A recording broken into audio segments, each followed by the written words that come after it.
The Way of Peace by James Allen. Chapter 1. The Power of Meditation. Spiritual meditation is the pathway to divinity.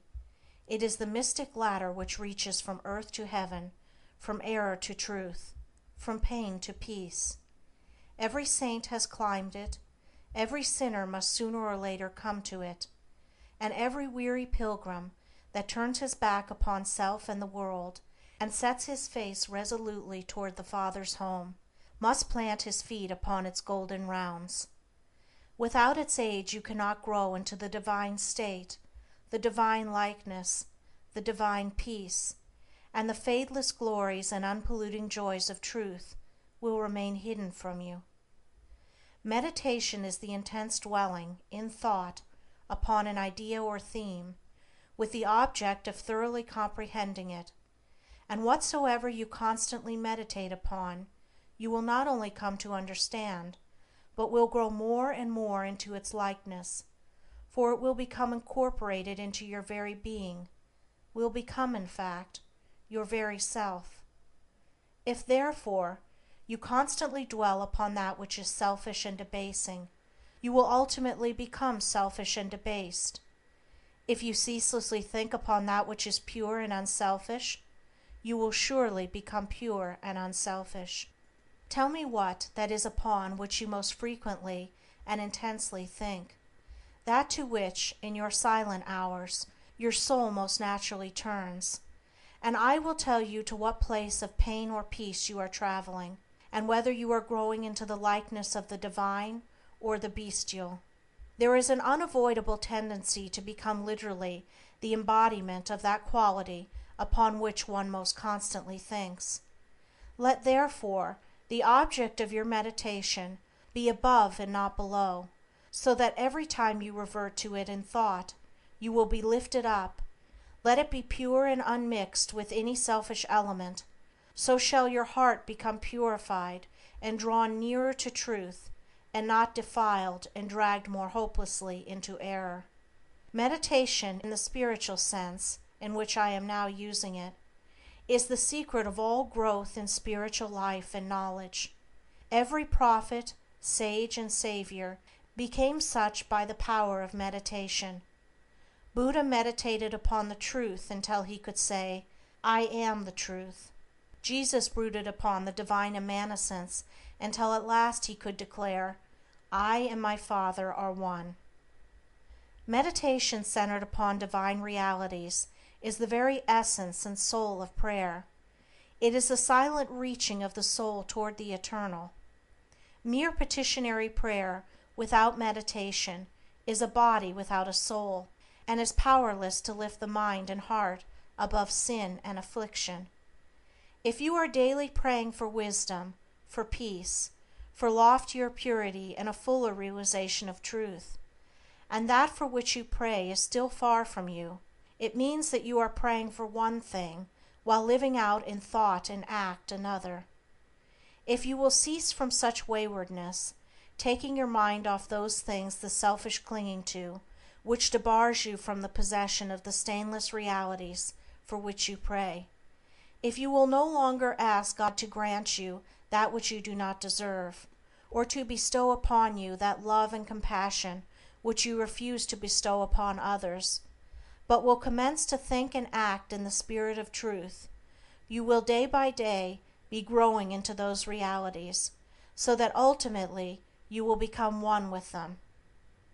He who would secure any worldly advantage must be willing to work vigorously for it, and he would be foolish indeed who waited with folded hands, expected it to come to him for the mere asking.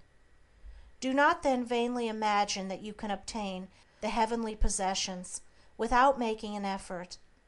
Only when you commence to work earnestly in the kingdom of truth will you be allowed to partake of the bread of life, and when you have, by patient and uncomplaining effort, earned the spiritual wages for which you ask, they will not be withheld from you. If you really seek truth, and not merely your own gratification, if you love it above all worldly pleasures and gains, more even than happiness itself, you will be willing to make the effort necessary for its achievement. If you would be freed from sin and sorrow, if you would taste of that spotless purity for which you sigh and pray, if you would realize wisdom and knowledge, and would enter into the possession of profound and abiding peace, come now and enter the path of meditation, and let the supreme object of your meditation be truth. At the outset, meditation must be distinguished from idle reverie. There is nothing dreamy and unpractical about it. It is a process of searching and uncompromising thought, which allows nothing to remain but the simple and naked truth. Thus meditating, you will no longer strive to build yourself up in your prejudices, but forgetting self, you will remember only that you are seeking the truth. And so you will remove, one by one, the errors which you have built up around yourself in the past, and will patiently wait for the revelation of truth, which will come when your errors have been sufficiently removed. In the silent humility of your heart, you will realize that there is an inmost center in us all, where truth abides in fullness and around. Wall upon wall, the gross flesh hems it in, this perfect, clear perception, which is truth. A baffling and perverting carnal mesh blinds it, and makes all error, and to know, rather consists in opening out a way whence the imprisoned splendor may escape, thus in effecting entry for a light, supposed to be without. Select some portion of the day in which to meditate, and keep that period sacred to your purpose. The best time is the very early morning, when the spirit of repose is upon everything. All natural conditions will then be in your favor. The passions, after the long bodily fast of the night, will be subdued. The excitements and worries of the previous day will have died away, and the mind, strong and yet restful, will be receptive to spiritual instruction. Indeed, one of the first efforts you will be called upon to make will be to shake off lethargy and indulgence, and if you refuse you will be unable to advance, for the demands of the spirit are imperative. To be spiritually awakened is also to be mentally and physically awakened. The sluggard and the self-indulgent can have no knowledge of truth. He who, possessed of health and strength, wastes the calm, precious hours of the silent morning in drowsy indulgence is totally unfit to climb the heavenly heights. He whose awakening consciousness has become alive to its lofty possibilities, who is beginning to shake off the darkness of ignorance in which the world is enveloped, rises before the stars have ceased their vigil, and grappling with the darkness within his soul, strives, by holy aspiration, to perceive the light of truth while the unawakened world dreams on. The heights by great men reached and kept were not attained by sudden flight, but they, while their companions slept, were toiling upward in the night. No saint, no holy man, no teacher of truth ever lived who did not rise early in the morning. Jesus habitually rose early and climbed the solitary mountains to engage in holy communion. Buddha always rose an hour before sunrise and engaged in meditation, and all his disciples were enjoined to do the same. If you have to commence your daily duties at a very early hour, and are thus debarred from giving the early morning to systematic meditation, try to give an hour at night, and should this, by the length and laboriousness of your daily task, be denied you, you need not despair, for you may then turn your thoughts upward in holy meditation in the intervals of your work, or in those few idle minutes which you now waste in aimlessness, and should your work be of that kind which becomes by practice automatic, you may meditate while engaged upon it. That eminent Christian saint and philosopher, Jacob Boehme, realized his vast knowledge of divine things whilst working long hours as a shoemaker. In every life there is a time to think, and the busiest, the most laborious, is not shut out from aspiration and meditation. Spiritual meditation and self-discipline are inseparable, if you will. Therefore, commence to meditate upon yourself so as to try and understand yourself. For remember, the great object you will have in view will be the complete removal of all your errors in order that you may realize truth. You will begin to question your motives, thoughts, and acts, comparing them with your ideal, and endeavoring to look upon them with a calm and impartial eye. In this manner, you will be constantly gaining more of that mental and spiritual equilibrium, without which men are but helpless straws upon the ocean of life. If you are given to hatred or anger, you will meditate upon gentleness and forgiveness, so as to become acutely alive to a sense of your harsh and foolish conduct. You will then begin to dwell in thoughts of love, of gentleness, of abounding forgiveness, and as you overcome the lower by the higher, there will gradually, silently steal into your heart a knowledge of the divine law of love, with an understanding of its bearing upon all the intricacies of life and conduct. And in applying this knowledge to your every thought, word, and act, you will grow more and more gentle, more and more loving, more and more divine. And thus with every error, every selfish desire, every human weakness, by the power of meditation is it overcome, and as each sin, each error is thrust out, a fuller and clearer measure of the light of truth illuminates the pilgrim soul. Thus meditating, you will be ceaselessly fortifying yourself against your only real enemy, your selfish, perishable self, and will be establishing yourself more and more firmly in the divine and imperishable self that is inseparable from truth. The direct outcome of your meditations will be a calm spiritual strength, which will be your stay and resting place in the struggle of life. Great is the overcoming power of holy thought, and the strength and knowledge gained in the hour of silent meditation will enrich the soul with saving remembrance in the hour of strife, of sorrow, or of temptation. As, by the power of meditation, you grow in wisdom, you will relinquish more and more your selfish desires, which are fickle, impermanent, and productive of sorrow and pain, and will take your stand, with increasing steadfastness and trust, upon unchangeable principles, and will realize heavenly rest. The use of meditation is the acquirement of a knowledge of eternal principles, and the power which results from meditation is the ability to rest upon and trust those principles, and so become one with the eternal. The end of meditation is, therefore, direct knowledge of truth, God, and the realization of divine and profound peace. Let your meditations take their rise from the ethical ground which you now occupy. Remember that you are to grow into truth by steady perseverance. If you are an orthodox Christian, meditate ceaselessly upon the spotless purity and divine excellence of the character of Jesus, and apply his every precept to your inner life and outward conduct, so as to approximate more and more toward his perfection. Do not be as those religious ones who, refusing to meditate upon the law of truth and to put into practice the precepts given to them by their master, are content to formally worship, to cling to their particular creeds, and to continue the ceaseless round of sin and suffering. Strive to rise, by the power of meditation, above all selfish clinging to partial gods or party creeds, above dead formalities and lifeless ignorance.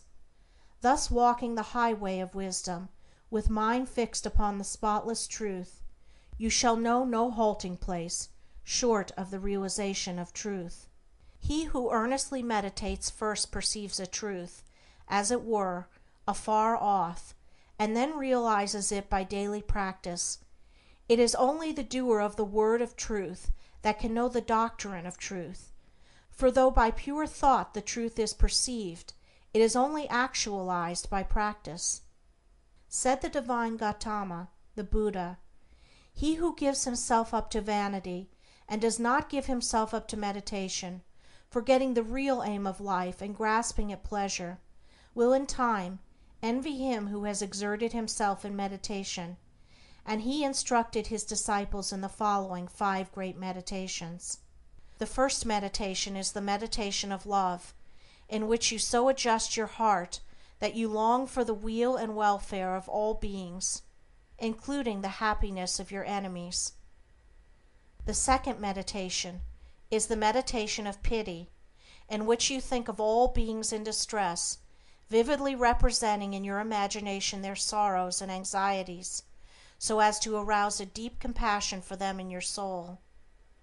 The third meditation is the meditation of joy, in which you think of the prosperity of others and rejoice with their rejoicings.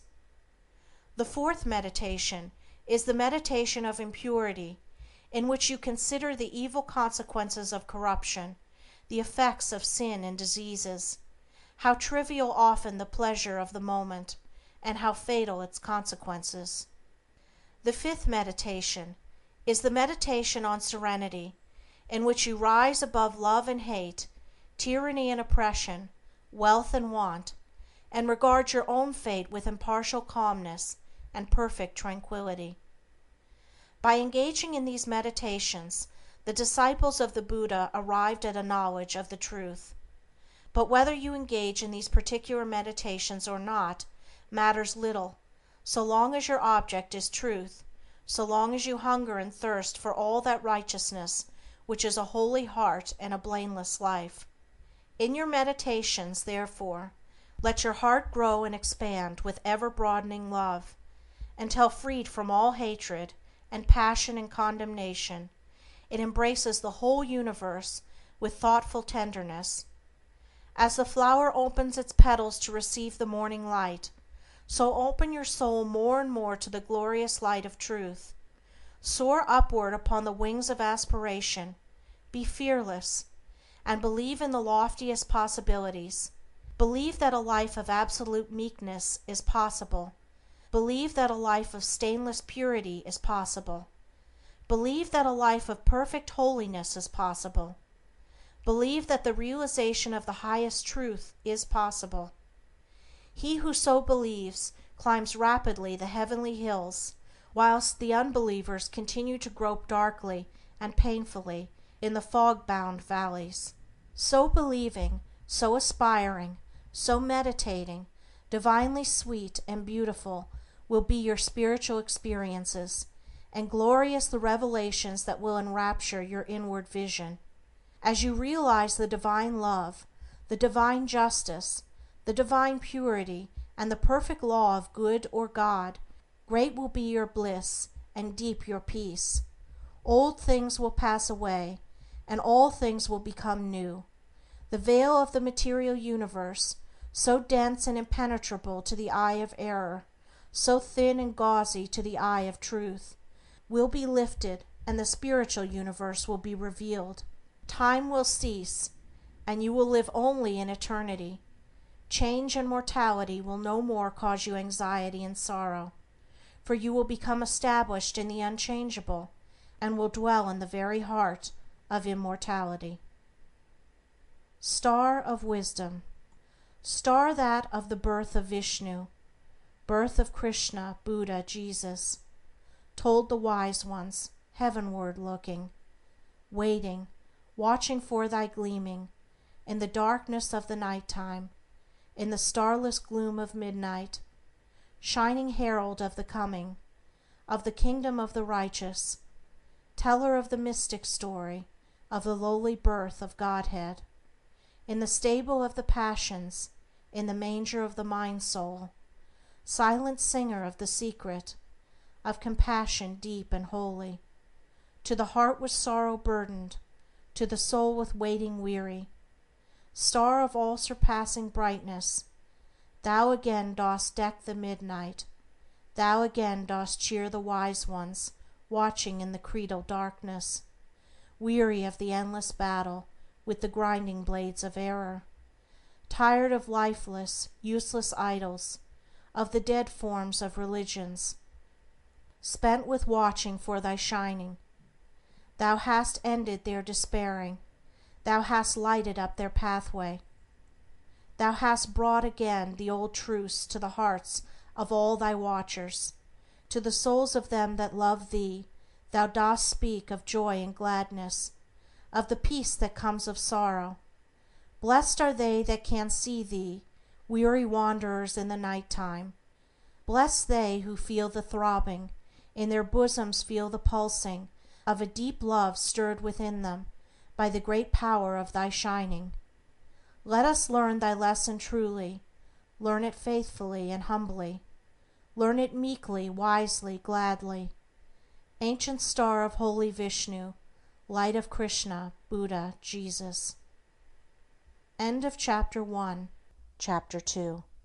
The Two Masters, Self and Truth.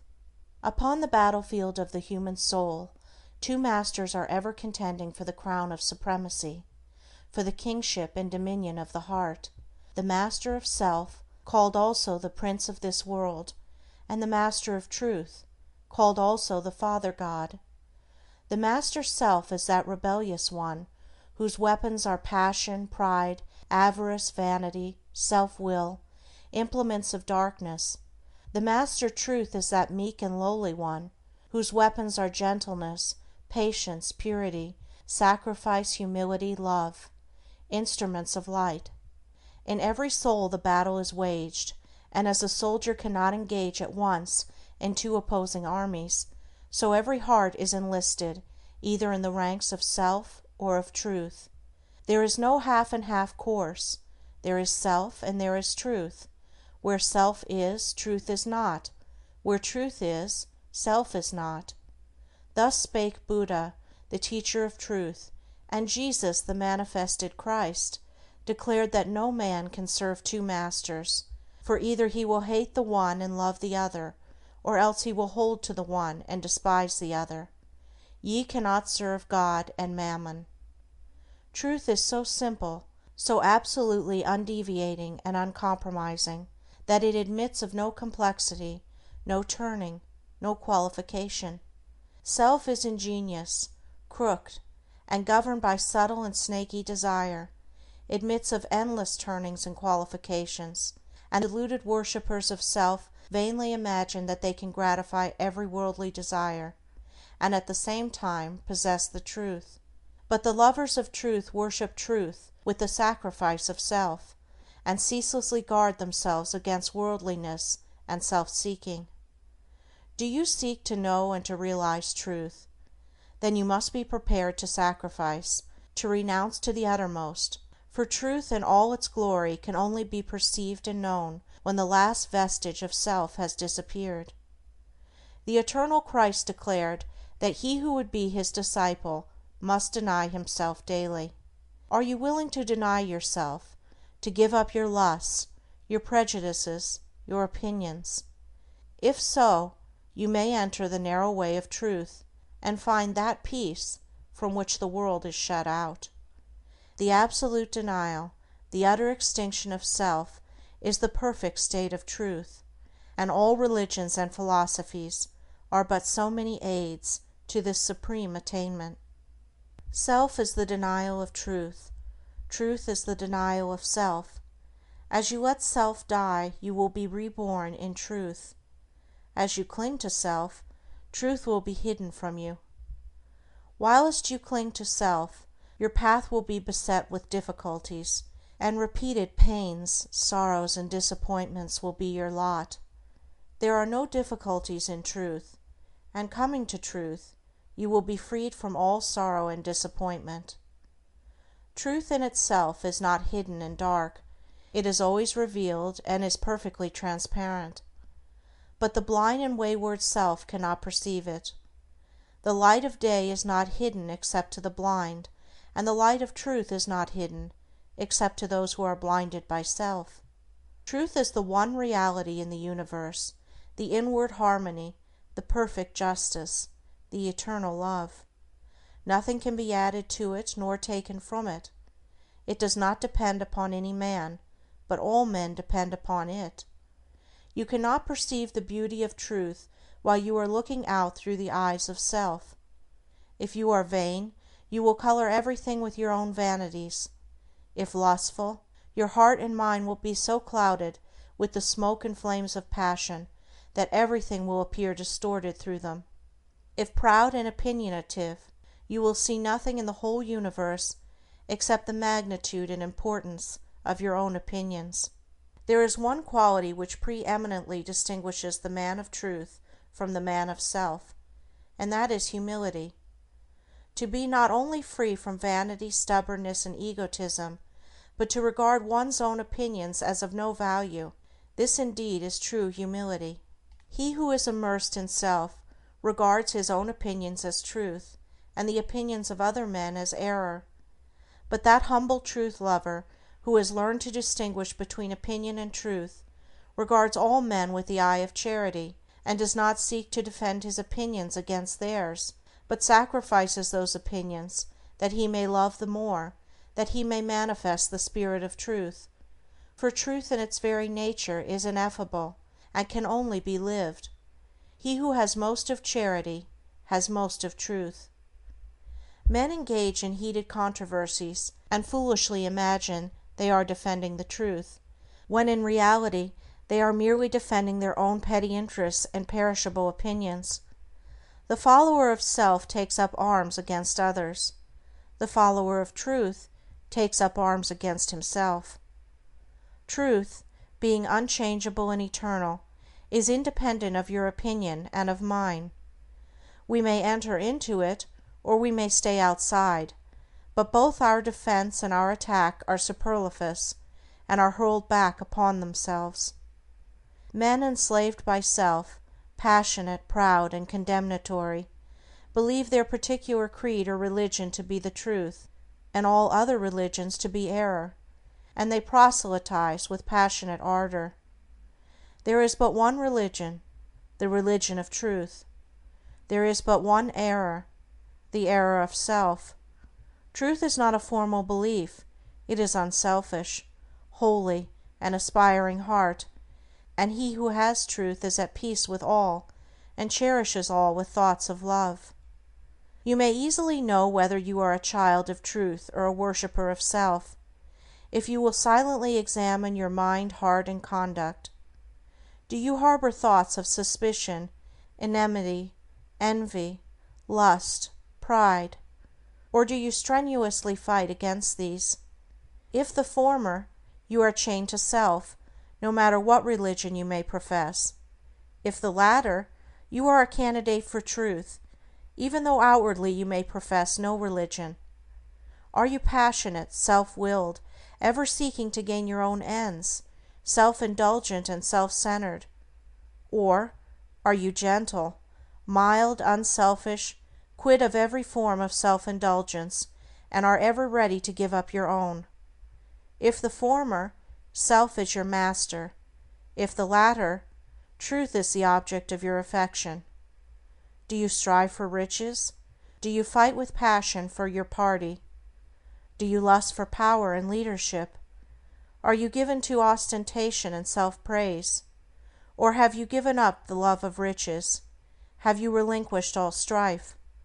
Are you content to take the lowest place and to be passed by unnoticed? And have you ceased to talk about yourself and to regard yourself with self-complacent pride? If the former, even though you may imagine you worship God, the God of your heart is self. If the latter, even though you may withhold your lips from worship, you are dwelling with the Most High. The signs by which the truth lover is known are unmistakable. Hear the holy Krishna declare them in Sir Edwin Arnold's beautiful rendering of the Bhagavad Gita.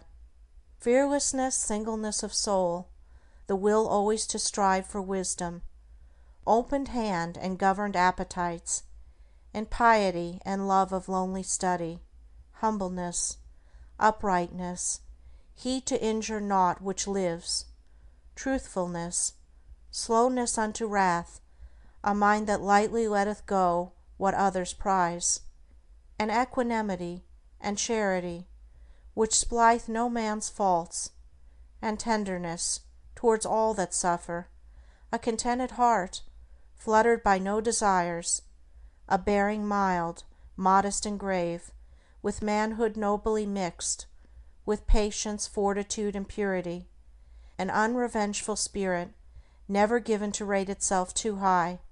Such be the signs, O Indian Prince, of him whose feet are set on that fair path which leads to heavenly birth.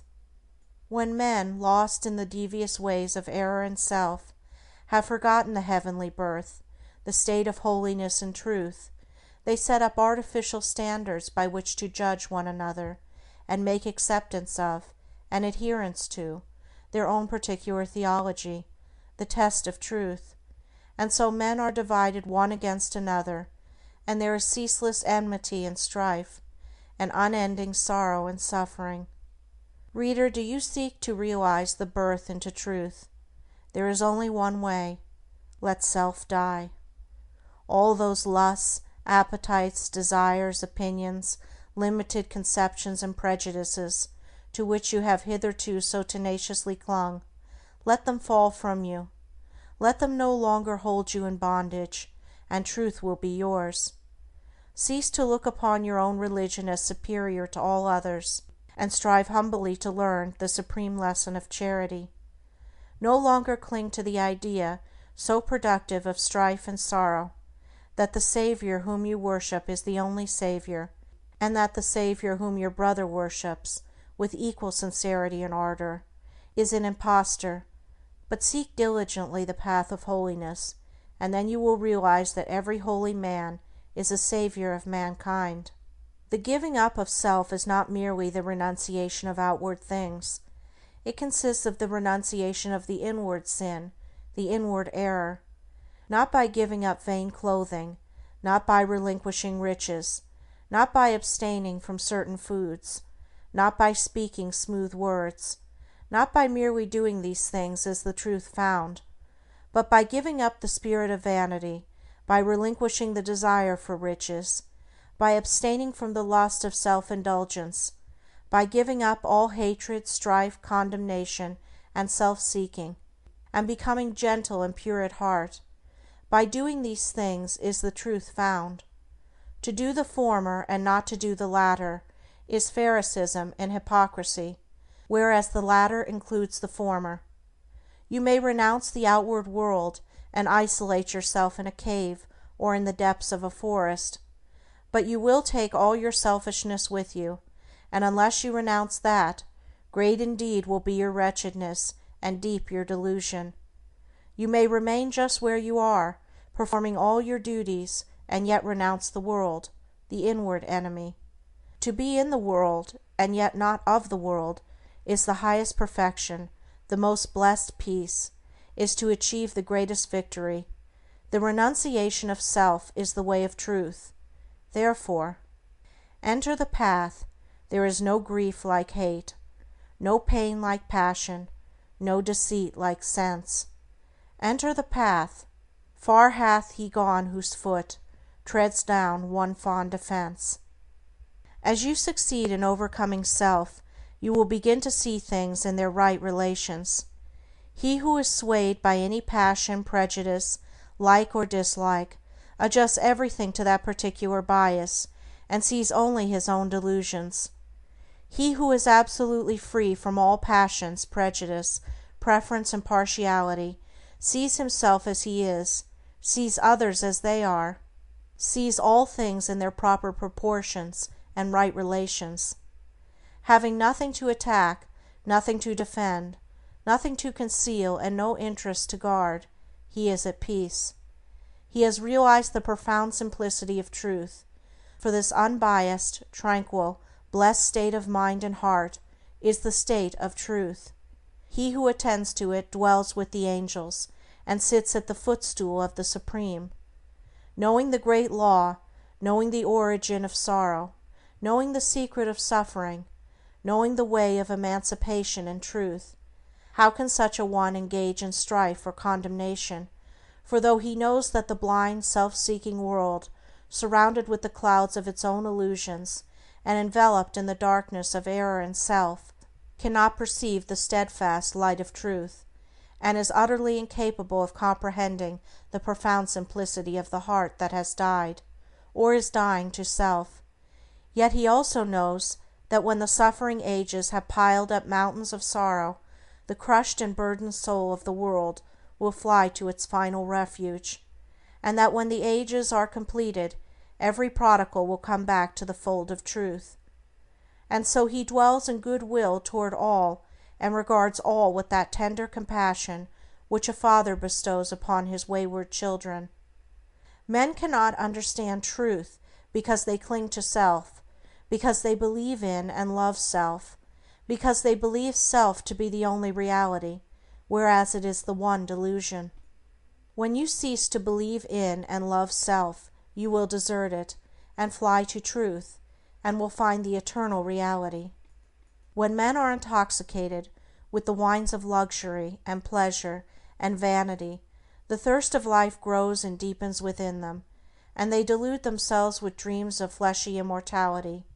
But when they come to reap the harvest of their own sowing, and pain and sorrow supervene, then, crushed and humiliated, relinquishing self and all the intoxications of self, they come, with aching hearts, to the one immortality, the immortality that destroys all delusions, the spiritual immortality in truth. Men pass from evil to good, from self to truth, through the dark gate of sorrow, for sorrow and self are inseparable. Only in the peace and bliss of truth is all sorrow vanquished. If you suffer disappointment because your cherished plans have been thwarted, or because someone has not come up to your anticipations, it is because you are clinging to self.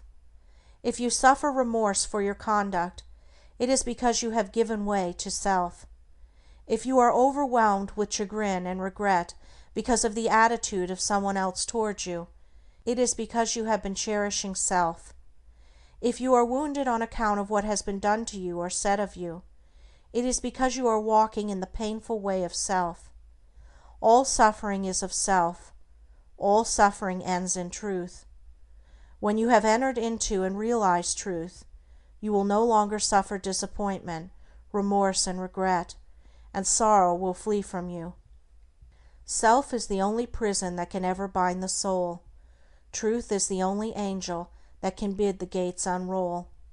And when he comes to call thee, arise and follow fast. His way may lie through darkness, but it leads to light at last. The woe of the world is of its own making. Sorrow purifies and deepens the soul, and the extremity of sorrow is the prelude to truth. Have you suffered much? Have you sorrowed deeply? Have you pondered seriously upon the problem of life? If so, you are prepared to wage war against self, and to become a disciple of truth. The intellectual who does not see the necessity for giving up self, frame endless theories about the universe, and call them truth. But do thou pursue that direct line of conduct which is the practice of righteousness, and thou wilt realize the truth which has no place in theory, and which never changes. Cultivate your heart. Water it continually with unselfish love and deep-felt pity, and strive to shut out from it all thoughts and feelings which are not in accordance with love. Return good for evil, love for hatred, gentleness for ill-treatment, and remain silent when attacked. So shall you transmute all your selfish desires into the pure gold of love, and self will disappear in truth. So will you walk blamelessly among men, yoked with the easy yoke of lowliness, and clothed with the divine garment of humility. O come, weary brother, thy struggling and striving, end thou in the heart of the Master of Ruth. Across self's drear desert, why wilt thou be driving, at thirst for the quickening waters of truth? When here by the path of thy searching and sinning flows life's gladsome stream, lies love's oasis green. Come, turn thou and rest, know the end and beginning, the sought and the searcher, the seer and seen. Thy Master sits not in the unapproached mountains, nor dwells in the mirage which floats on the air, nor shalt thou discover his magical fountains in pathways of sand that encircle despair. In selfhood's dark desert cease wearily seeking the odorous tracks of the feet of thy King, and if thou wouldest hear the sweet sound of his speaking, be deaf to all voices that emptily sing. Flee the vanishing places, renounce all thou hast, leave all that thou lovest, and naked and bare, thyself at the shrine of the innermost cast, the highest, the holiest, the changeless is there. Within in the heart of the silence he dwelleth, leave sorrow and sin, leave thy wanderings sore, come bathe in his joy, whilst he, whispering, telleth thy soul what it seeketh, and wander no more. Then cease, weary brother, thy struggling and striving, find peace in the heart of the Master of Ruth. Across self's darkest desert cease wearily driving, come, drink at the beautiful waters of truth. End of Chapter 2. Chapter 3. The Acquirement of Spiritual Power. The world is filled with men and women seeking pleasure, excitement, novelty, seeking ever to be moved to laughter or tears, not seeking strength, stability, and power, but courting weakness, and eagerly engaged in dispersing what power they have. Men and women of real power and influence are few, because few are prepared to make the sacrifice necessary to the acquirement of power, and fewer still are ready to patiently build up character. To be swayed by your fluctuating thoughts and impulses is to be weak and powerless. To rightly control and direct those forces is to be strong and powerful. Men of strong animal passions have much of the ferocity of the beast, but this is not power.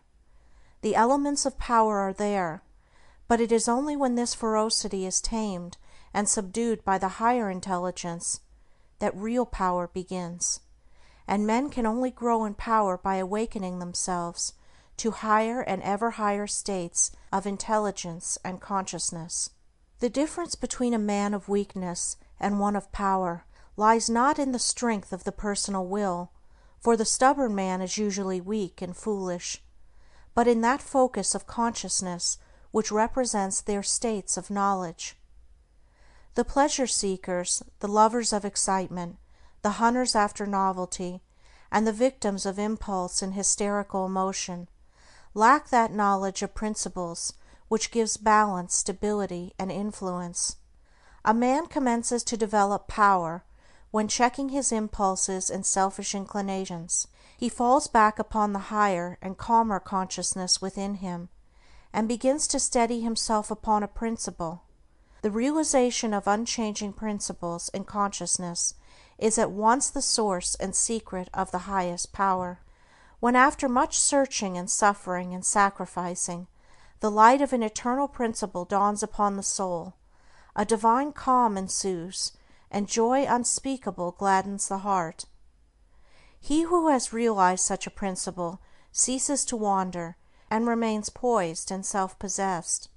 He ceases to be passion's slave, and becomes a master builder in the temple of destiny.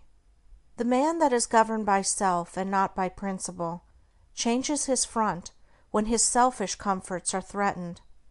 Deeply intent upon defending and guarding his own interests, he regards all means as lawful that will subserve that end. He is continually scheming as to how he may protect himself against his enemies, being too self-centered to perceive that he is his own enemy. Such a man's work crumbles away, for it is divorced from truth and power. All effort that is grounded upon self perishes. Only that work endures that is built upon an indestructible principle. The man that stands upon a principle is the same calm, dauntless, self-possessed man under all circumstances. When the hour of trial comes, and he has to decide between his personal comforts and truth, he gives up his comforts and remains firm. Even the prospect of torture and death cannot alter or deter him. The man of self regards the loss of his wealth, his comforts, or his life as the greatest calamities which can befall him. The man of principle looks upon these incidents as comparatively insignificant, and not to be weighted with loss of character, loss of truth. To desert truth is, to him, the only happening which can really be called a calamity. It is the hour of crisis which decides who are the minions of darkness and who are the children of light. It is the epoch of threatening disaster, ruin, and persecution which divides the sheep from the goats, and reveals to the reverential gaze of succeeding ages the men and women of power. It is easy for a man, so long as he is left in the enjoyment of his possessions, to persuade himself that he believes in and adheres to the principles of peace, brotherhood, and universal love. But if when his enjoyments are threatened, or he imagines they are threatened, he begins to clamor loudly for war, he shows that he believes in and stands upon, not peace, brotherhood, and love, but strife, selfishness, and hatred. He who does not desert his principles when threatened with the loss of every earthly thing, even to the loss of reputation and life, is the man of power, is the man whose every word and work endures, is the man whom the afterworld honors, reveres, and worships.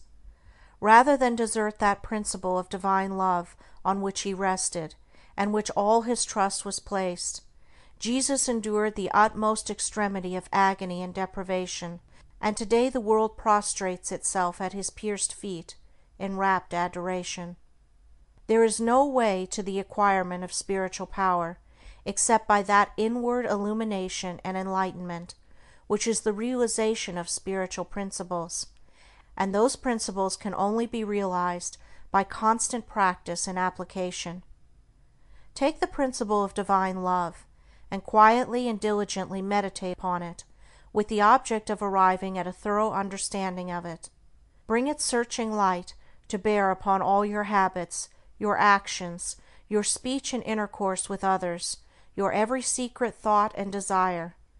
As you persevere in this course, the divine love will become more and more perfectly revealed to you, and your own shortcomings will stand out in more and more vivid contrast, spurring you on to renewed endeavor, and having once caught a glimpse of the incomparable majesty of that imperishable principle, you will never again rest in your weakness, your selfishness, your imperfection, but will pursue that love until you have relinquished every discordant element and have brought yourself into perfect harmony with it.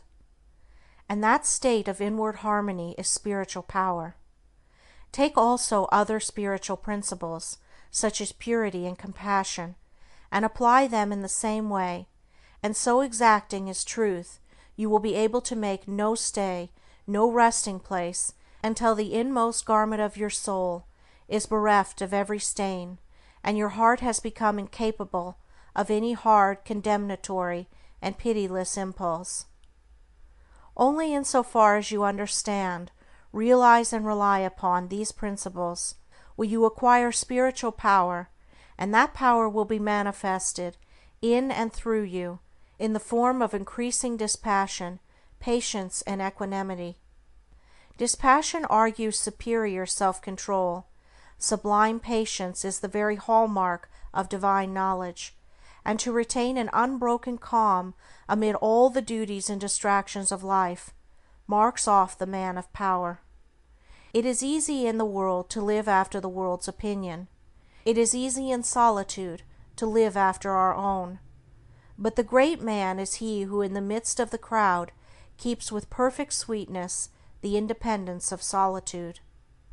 Some mystics hold that perfection in dispassion is the source of that power by which miracles, so called, are performed, and truly he who has gained such perfect control of all his interior forces that no shock, however great, can for one moment unbalance him, must be capable of guiding and directing those forces with a master hand. To grow in self-control, in patience, in equanimity, is to grow in strength and power, and you can only thus grow by focusing your consciousness upon a principle. As a child, after making many and vigorous attempts to walk unaided, at last succeeds, after numerous falls, in accomplishing this, So you must enter the way of power by first attempting to stand alone. Break away from the tyranny of custom, tradition, conventionality, and the opinions of others, until you succeed in walking lonely and erect among men. Rely upon your own judgment. Be true to your own conscience. Follow the light that is within you. All outward lights are so many will-o'-the-wisps. There will be those who will tell you that you are foolish, that your judgment is faulty, that your conscience is all awry, and that the light within you is darkness, but heed them not. If what they say is true, the sooner you, as the searcher for wisdom, find it out, the better, and you can only make the discovery by bringing your powers to the test. Therefore, pursue your course bravely. Your conscience is at least your own, and to follow it is to be a man. To follow the conscience of another is to be a slave. You will have many falls, will suffer many wounds, will endure many buffetings for a time, but press on in faith, believing that sure and certain victory lies ahead. Search for a rock, a principle, and having found it, cling to it. Get it under your feet and stand erect upon it, until at last, immovably fixed upon it, you succeed in defying the fury of the waves and storms of selfishness. For selfishness in any and every form is dissipation, weakness, death. Unselfishness in its spiritual aspect is conservation, power, life. As you grow in spiritual life and become established upon principles, you will become as beautiful and as unchangeable as those principles, will taste of the sweetness of their immortal essence, and will realize the eternal and indestructible nature of the God within. No harmful shaft can reach the righteous man, standing erect amid the storms of hate, defying hurt and injury and ban, surrounded by the trembling slaves of fate. Majestic in the strength of silent power, serene he stands, nor changes not nor turns. Patient and firm in suffering's darkest hour, time bends to him, and death and doom he spurns. Wrath's lurid lightnings round about him play, and hell's deep thunders roll above his head, yet heeds he not, for him they cannot slay, who stands whence earth and time and space are fled. Sheltered by deathless love, what fear hath he? Armored in changeless truth, what can he know of loss and gain? Knowing eternity, he moves not whilst the shadows come and go. Call him immortal, call him truth and light, and splendor of prophetic majesty, who bideth thus amid the powers of the night, clothed with the glory of divinity. End of Chapter 3. Chapter 4. The realization of selfless love. It is said that Michelangelo saw in every rough block of stone a thing of beauty, awaiting the master hand to bring it into reality. Even so, within each, there reposes the divine image awaiting the master hand of faith and the chisel of patience to bring it into manifestation. And that divine image is revealed and realized as stainless, selfless love. Hidden deep in every human heart, though frequently covered up with a mass of hard and almost impenetrable accretions, is the spirit of divine love, whose holy and spotless essence is undying and eternal. It is the truth in man, it is that which belongs to the Supreme, that which is real and immortal.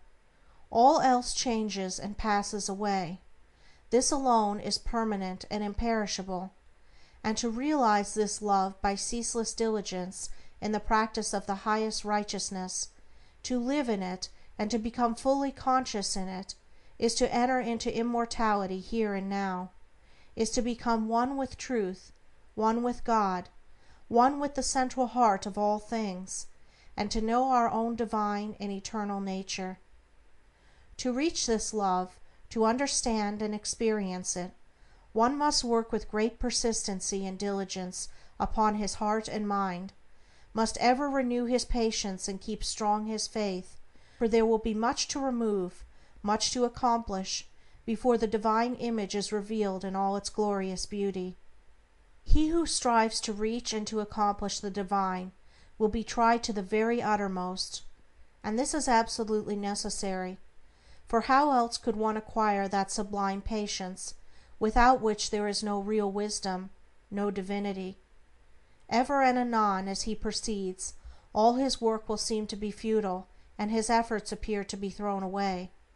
Now and then a hasty touch will mar his image, and perhaps when he imagines his work is almost completed, he will find what he imagined to be the beautiful form of divine love utterly destroyed, and he must begin again, with his past bitter experience to guide and help him. But he who has resolutely set himself to reach the highest recognizes no such thing as defeat. All failures are apparent, not real.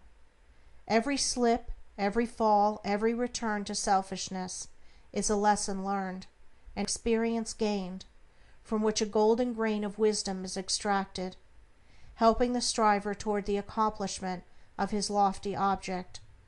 To recognize that of our vices we can frame a ladder, if we will but tread beneath our feet each deed of shame, is to enter the way that leads unmistakably toward the divine, and the failings of one who thus recognizes are so many dead selves, upon which he rises, as upon stepping stones, to higher things.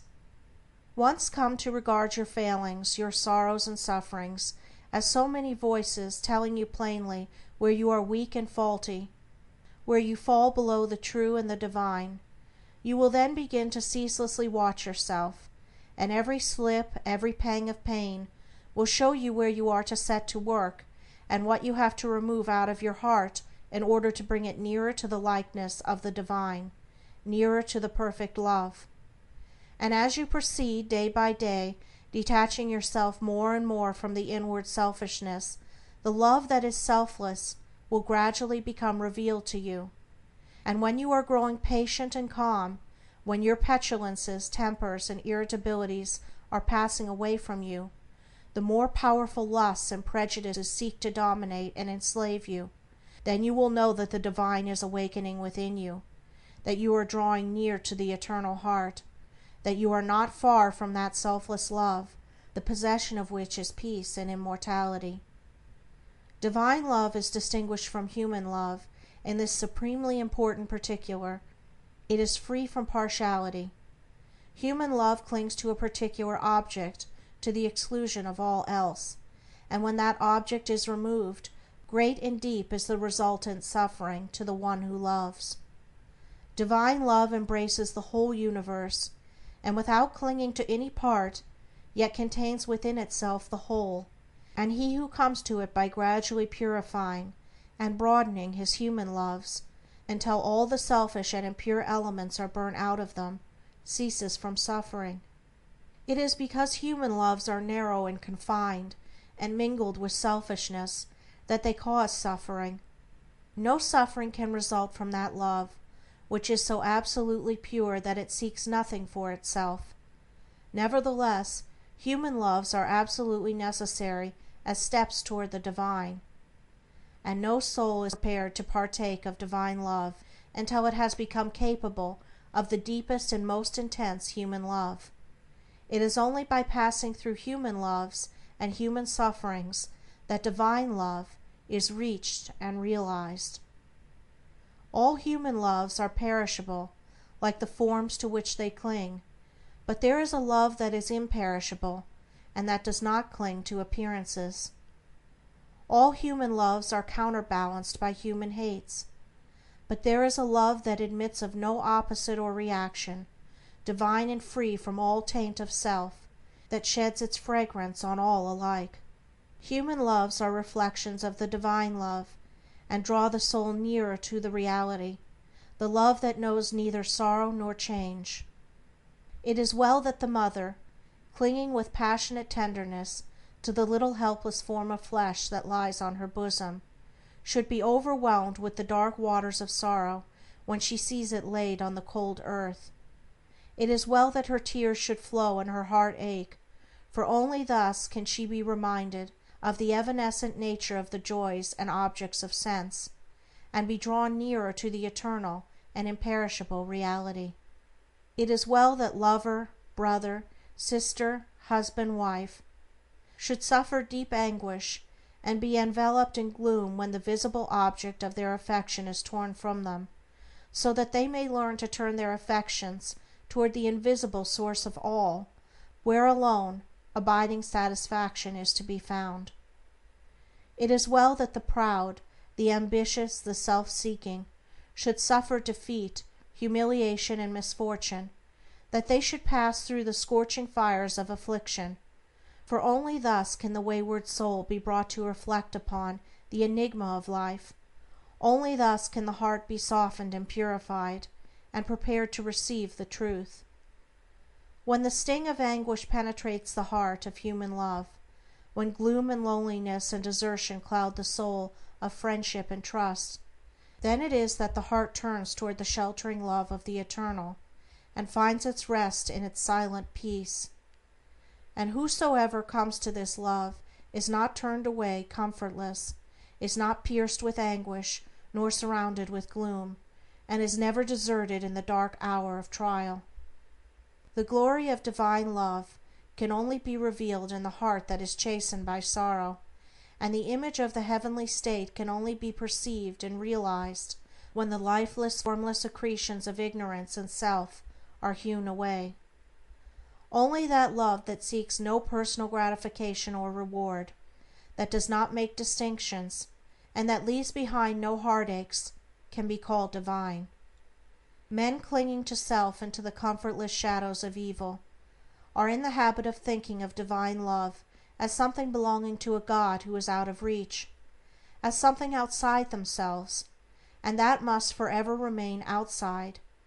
Truly the love of God is ever beyond the reach of self, but when the heart and mind are emptied of self, then the selfless love, the supreme love, the love that is of God or good, becomes an inward and abiding reality. And this inward realization of holy love is none other than the love of Christ, that is so much talked about and so little comprehended. The love that not only saves the soul from sin, but lifts it also above the power of temptation. But how may one attain to this sublime realization? The answer which truth has always given, and will ever give to this question is, empty thyself, and I will fill thee. Divine love cannot be known until self is dead, for self is the denial of love, and how can that which is known be also denied?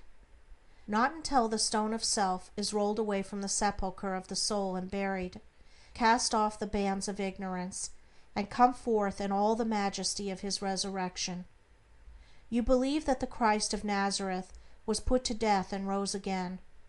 I do not say you err in that belief, but if you refuse to believe that the gentle Spirit of love is crucified daily upon the dark cross of your selfish desires, then I say you err in this unbelief, and you have not yet perceived, even afar off, the love of Christ.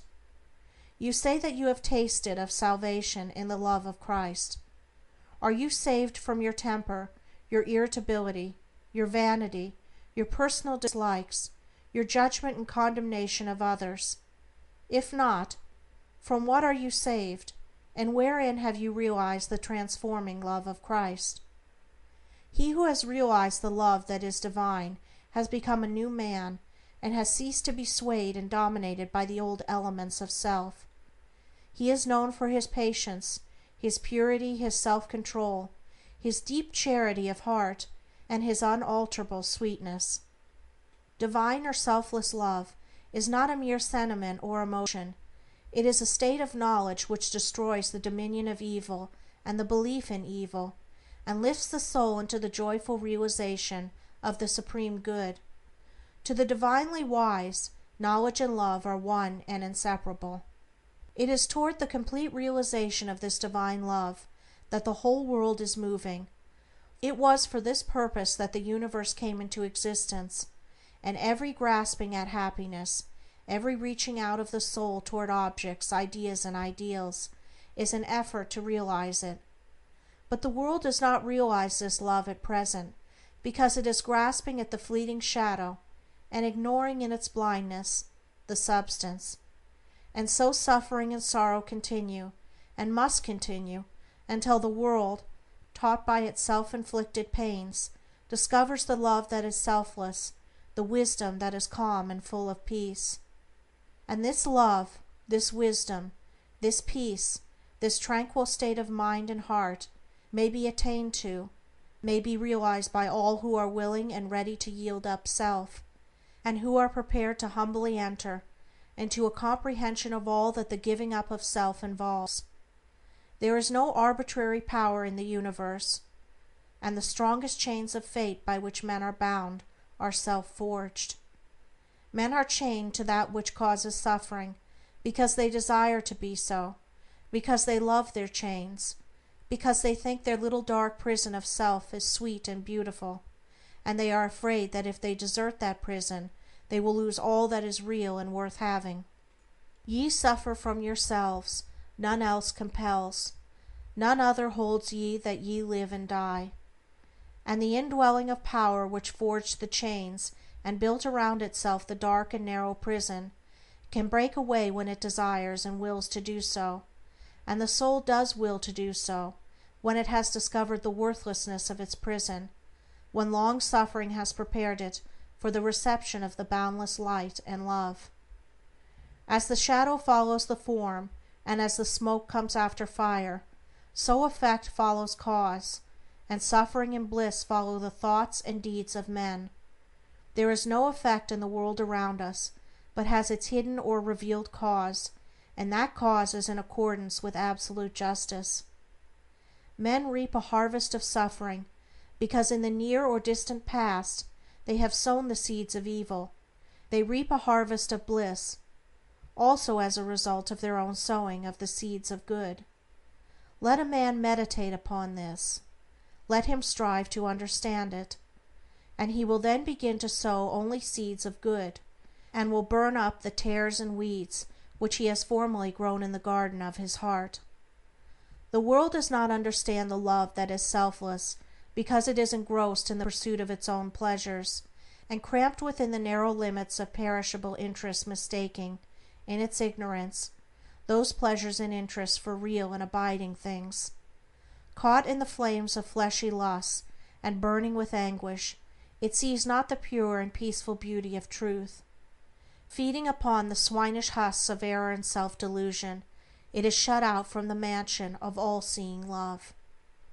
Not having this love, not understanding it, men institute innumerable reforms which involve no inward sacrifice, and each imagines that his reform is going to right the world forever, while he himself continues to propagate evil by engaging it in his own heart. That only can be called reform which tends to reform the human heart, for all evil has its rise there, and not until the world, ceasing from selfishness and party strife, has learned the lesson of divine love, will it realize the golden age of universal blessedness. Let the rich cease to despise the poor, and the poor to condemn the rich. Let the greedy learn how to give, and the lustful how to grow pure. Let the partisan cease from strife, and the uncharitable begin to forgive. Let the envious endeavor to rejoice with others, and the slanderers grow ashamed of their conduct. Let men and women take their course, and lo, the golden age is at hand. He therefore who purifies his heart is the world's greatest benefactor. Yet though the world is, and will be for many ages to come, shut out from that age of old, which is the realization of selfless love, you, if you are willing, may enter it now, by rising above your selfish self, if you will pass from prejudice, hatred, and condemnation to gentle and forgiving love. Where hatred, dislike, and condemnation are, selfless love does not abide. It resides only in the heart that has ceased from all condemnation. You say, how can I love the drunkard, the hypocrite, the sneak, the murderer? I am compelled to dislike and condemn such men. It is true you cannot love such men emotionally, But when you say that you must perforce dislike and condemn them, you show that you are not acquainted with the great overruling love, for it is possible to attain to such a state of interior enlightenment as will enable you to perceive the train of causes by which these men have become as they are, to enter into their intense sufferings, and to know the certainty of their ultimate purification. Possessed of such knowledge, it will be utterly impossible for you any longer to dislike or condemn them, and you will always think of them with perfect calmness and deep compassion. If you love people and speak of them with praise until they in some way thwart you, or do something of which you disapprove, and then you dislike them and speak of them with dispraise, you are not governed by the love which is of God. If in your heart you are continually arranging and condemning others, selfless love is hidden from you. He who knows that love is at the heart of all things, and has realized the all-sufficing power of that love, has no room in his heart for condemnation. Men not knowing this love constitute themselves judge and executioner of their fellows, forgetting that there is the eternal judge and executioner, and in so far as men deviate from them in their own views, their particular reforms and methods, they brand themselves as fanatical, unbalanced, lacking judgment, sincerity, and honesty. In so far as others approximate to their own standard, do they look upon them as being everything that is admirable. Such are the men who are centered in self. But he whose heart is centered in the supreme love does not so brand and classify men, does not seek to convert men to his own views, not to convince them of the superiority of his methods. Knowing the law of love, he lives it, and maintains the same calm attitude of mind and sweetness of heart toward all. The debased and virtuous, the foolish and the wise, the learned and the unlearned, the selfish and the unselfish, receive alike the benediction of his tranquil thought. You can only attain to supreme knowledge, this divine love, by unremitting endeavor and self-discipline, and by gaining victory after victory over yourself. Only the pure in heart see God, and when your heart is sufficiently purified, you will enter into the new birth, and the love that does not die, nor change, nor end in pain and sorrow, will be awakened within you, and you will be at peace. He who strives for the attainment of divine love is ever seeking to overcome the spirit of condemnation, for where there is pure spiritual knowledge, condemnation cannot exist, and only in the heart that has become incapable of condemnation is love perfected and fully realized. The Christian condemns the atheist satirizes the Christian. The Catholic and Protestant are ceaselessly engaged in wordy warfare, and the spirit of strife and hatred rules where peace and love should be. He that hateth his brother is a murderer, a crucifier of the divine spirit of love, and until you can regard men of all religions and of no religion with the same impartial spirit, with all freedom from dislike, and with perfect equanimity, you have yet to strive for that love which bestows upon its possessor freedom and salvation. The realization of divine knowledge, selfless love, utterly destroys the spirit of condemnation, disperses all evil, and lifts the consciousness to that height of pure vision where love, goodness, justice are seen to be universal, supreme, all-conquering, indestructible. Train your mind in strong, impartial, and gentle thought. Train your heart in purity and compassion. Train your tongue to silence and to true and stainless speech. So shall you enter the way of holiness and peace, and shall ultimately realize the immortal love. So living, without seeking to convert, you will convince without arguing, you will teach, not cherishing ambition. The wise will find you out, and without striving to gain men's opinions, you will subdue their hearts. For love is all-conquering, all-powerful. The thoughts and deeds and words of love can never perish. To know that love is universal, supreme, all-sufficing, to be freed from the trammels of evil, to be quit of the inward unrest, to know that all men are striving to realize the truth, each in his own way, to be satisfied, sorrowless, serene. This is peace. This is gladness. This is immortality. This is divinity. This is the realization of selfless love.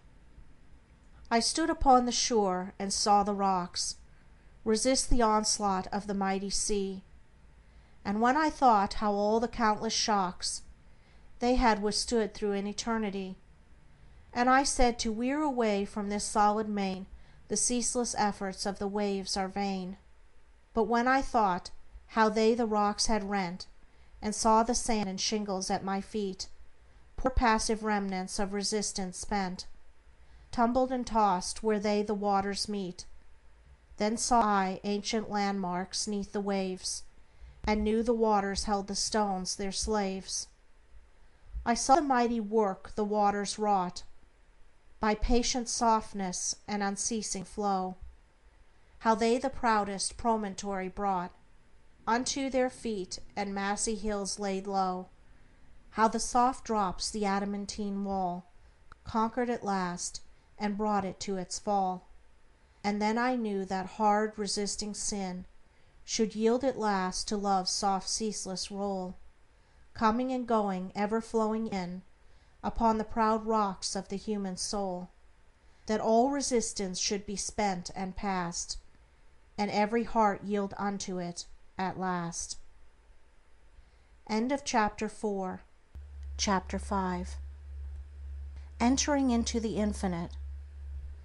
From the beginning of time, man, in spite of his bodily appetites and desires, in the midst of all his clinging to earthly and impermanent things, has ever been intuitively conscious of the limited, transient, and illusionary nature of his material existence, and in his sane and silent moments has tried to reach out into a comprehension of the infinite, and has turned with tearful aspiration toward the restful reality of the eternal heart. While vainly imagining that the pleasures of earth are real and satisfying, pain and sorrow continually remind him of their unreal and unsatisfying nature.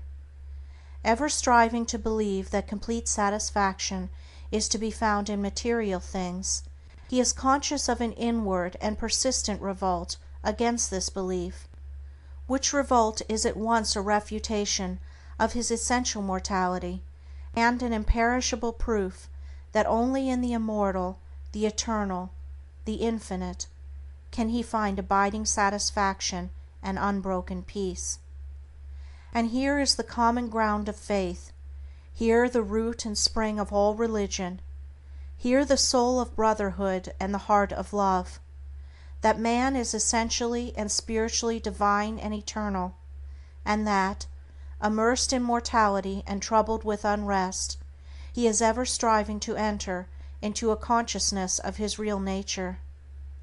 The spirit of man is inseparable from the infinite, and can be satisfied with nothing short of the infinite, and the burden of pain will continue to weigh upon man's heart, and the shadows of sorrow to darken his pathway, until, ceasing from his wanderings in the dream world of matter, he comes back to his home in the reality of the eternal.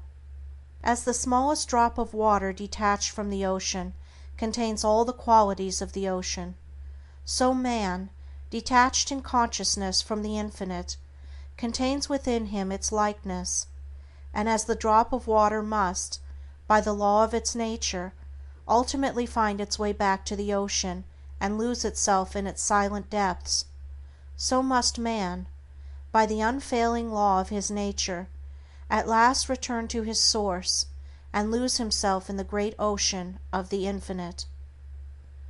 To re-become one with the infinite is the goal of man. To enter into perfect harmony with the eternal law is wisdom, love, and peace. But this divine state is, and must ever be, incomprehensible to the merely personal. Personality, separateness, selfishness, are one and the same, and are the antithesis of wisdom and divinity. By the unqualified surrender of the personality, separateness and selfishness cease, and man enters into the possession of his divine heritage of immortality and infinity. Such surrender of the personality is regarded by the worldly and selfish mind as the most grievous of all calamities, the most irreparable loss, yet it is the one supreme and incomparable blessing, the only real and lasting gain. The mind unenlightened upon the inner laws of being and upon the nature and destiny of its own life clings to transient appearances, things which have in them no enduring substantiality, and so clinging, perishes, for the time being, amid the shattered wreckage of its own illusions. Men cling to and gratify the flesh as though it were going to last forever, and though they try to forget the nearness and inevitability of its dissolution, the dread of death and of the loss of all that they cling to clouds their happiest hours, and the chilling shadow of their own selfishness follows them like a remorseless spectre. And with the accumulation of temporal comforts and luxuries, the divinity within men is drugged, and they sink deeper and deeper into materiality, into the perishable life of the senses, and where there is sufficient intellect, theories concerning the immortality of the flesh come to be regarded as infallible truths. When a man's soul is clouded with selfishness in any or every form, he loses the power of spiritual discrimination, and confuses the temporal with the eternal, the perishable with the permanent, mortality with immortality, and error with truth. It is thus that the world has come to be filled with theories and speculations, having no foundation in human experience. Every body of flesh contains within itself, from the hour of birth, the elements of its own destruction, and by the unalterable law of its own nature must it pass away.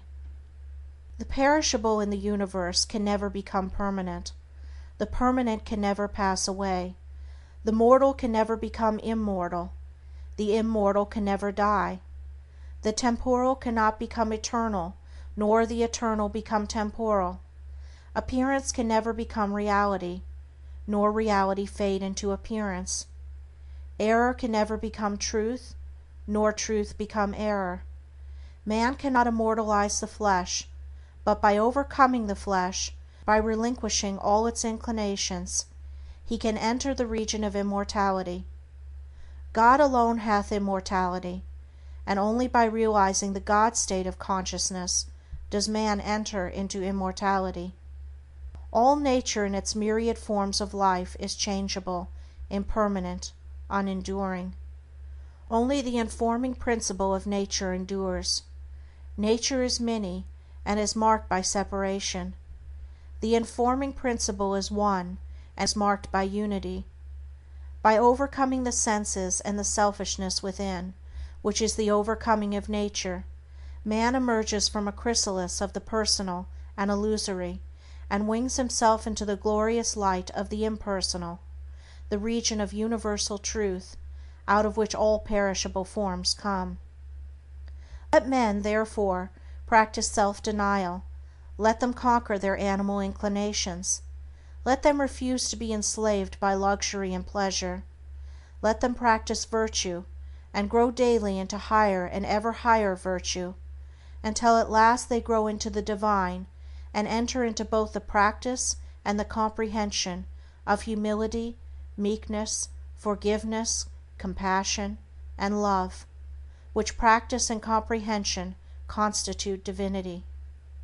Good will gives insight, and only he who has so conquered his personality that he has but one attitude of mind, that of good will, toward all creatures, is possessed of divine insight, and is capable of distinguishing the true from the false.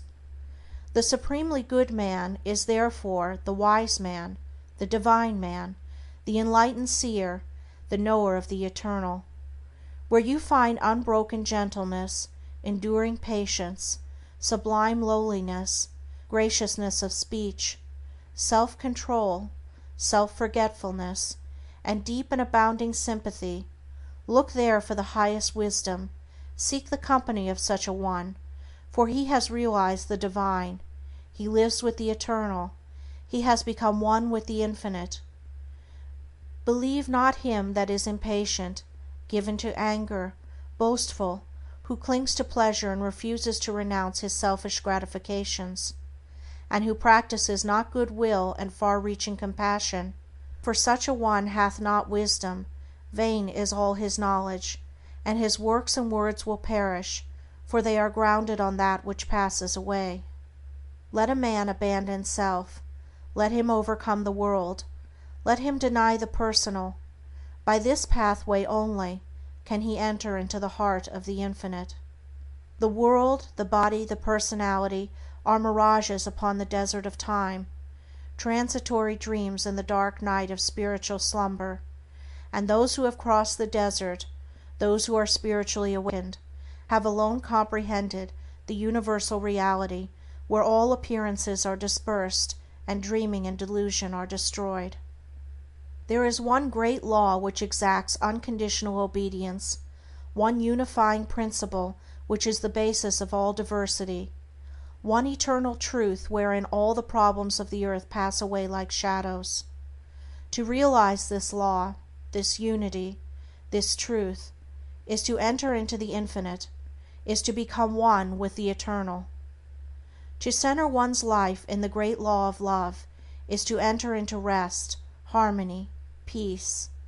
To refrain from all participation in evil and discord, to cease from all resistance to evil, and from the omission of that which is good, and to fall back upon unswerving obedience to the holy calm within, is to enter into the inmost heart of things, is to attain to a living, conscious experience of that eternal and infinite principle which must ever remain a hidden mystery to the merely perceptive intellect.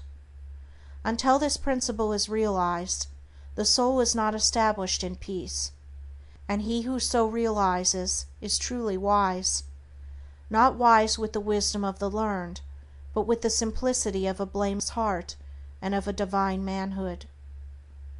To enter into the realization of the infinite and eternal is to rise superior to time, and the world, and the body, which comprise the kingdom of darkness, and is to become established in immortality, heaven and the spirit, which make up the empire of light. Entering into the Infinite is not a mere theory or sentiment. It is a vital experience, which is the result of assiduous practice in inward purification. When the body is no longer believed to be, even remotely, the real man, when all appetites and desires are thoroughly subdued and purified, when the emotions are rested and calm, and when the oscillation of the intellect ceases and perfect poise is secured, then, and not till then, does consciousness become one with the Infinite.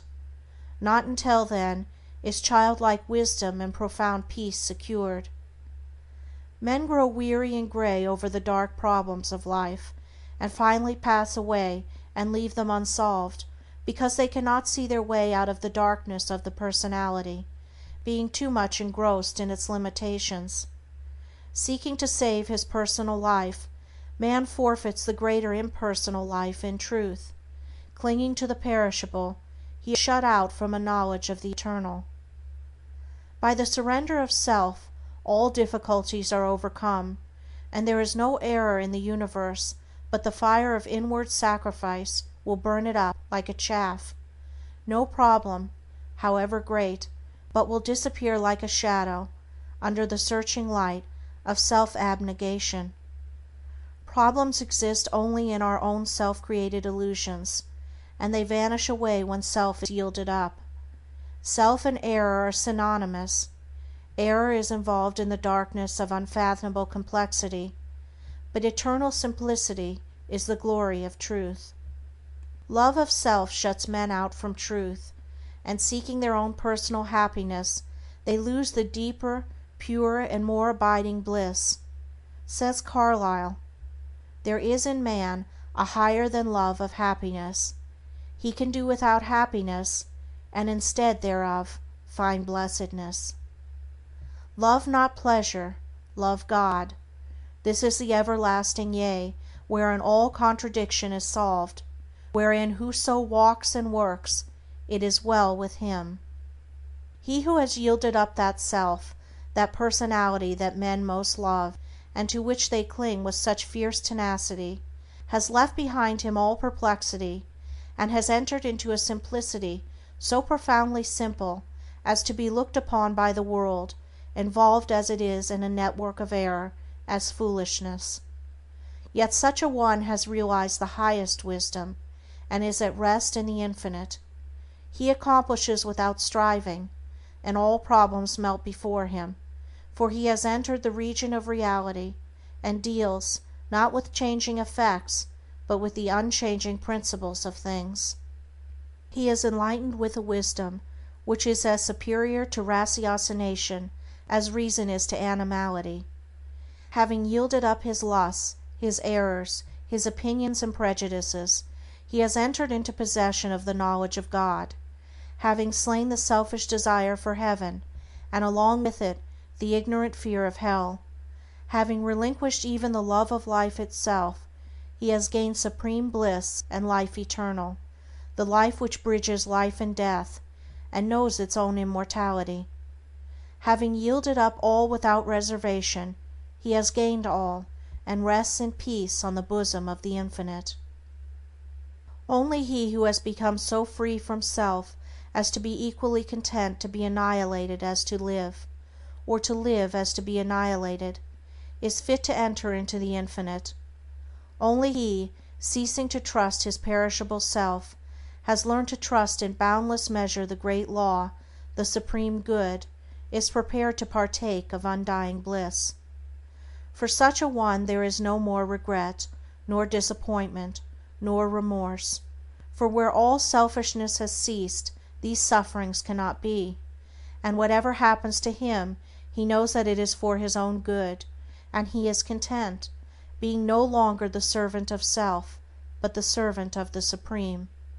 He is no longer affected by the changes of earth, and when he hears of wars and rumors of wars, his peace is not disturbed, and where men grow angry and cynical and quarrelsome, he bestows compassion and love. Though appearance may contradict it, he knows that the world is progressing, and that through its laughing and its weeping, through its living and its keeping, through its follies and its labors, weaving in and out of sight, to the end from the beginning, through all virtue and all sinning, reeled from God's great spool of progress, runs the golden thread of light. When a fierce storm is raging, none are angered about it, because they know it will quickly pass away, and when the storms of contention are devastating the world, the wise man, looking with the eyes of truth and pity, knows that it will pass away, and out of the wreckage of broken hearts which it leaves behind, the immortal temple of wisdom will be built. Sublimely patient, infinitely compassionate, deep, silent, and pure, his very presence is a benediction, and when he speaks, men ponder his words in their hearts, and by them rise to higher levels of attainment. Such is he who has entered into the Infinite, who by the power of utmost sacrifice has solved the sacred mystery of life. Questioning life and destiny and truth, I sought the dark and labyrinthine Sphinx, who spake to me this strange and wondrous thing: concealment only lies in blinded eyes, and God alone can see the form of God. I sought to solve this hidden mystery, vainly by paths of blindness and of pain, but when I found the way of love and peace, concealment ceased, and I was blind no more. Then I saw God, e'en with the eyes of God. End of Chapter 5. Chapter 6. Saints, Sages, and Saviors. The Law of Service. The spirit of love, which is manifested as a perfect and rounded life, is the crown of being and the supreme end of knowledge upon this earth.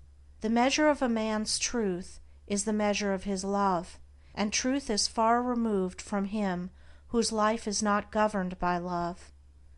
The intolerant and condemnatory, even though they profess the highest religion, have the smallest measure of truth, while those who exercise patience, and who listen calmly and dispassionately to all sides, and both arrive themselves at, and incline others to, thoughtful and unbiased conclusions upon all problems and issues, have truth in fullest measure. The final test of wisdom is this: how does a man live? What spirit does he manifest? How does he act under trial and temptation? Many men boast of being in possession of truth, who are continually swayed by grief, disappointment, and passion, and who sink under the first little trial that comes along. Truth is nothing if not unchangeable, and in so far as a man takes his stand upon truth, does he become steadfast in virtue, does he rise superior to his passions and emotions and changeable personality. Men formulate perishable dogmas and call them truth. Truth cannot be formulated, it is ineffable, and ever beyond the reach of intellect.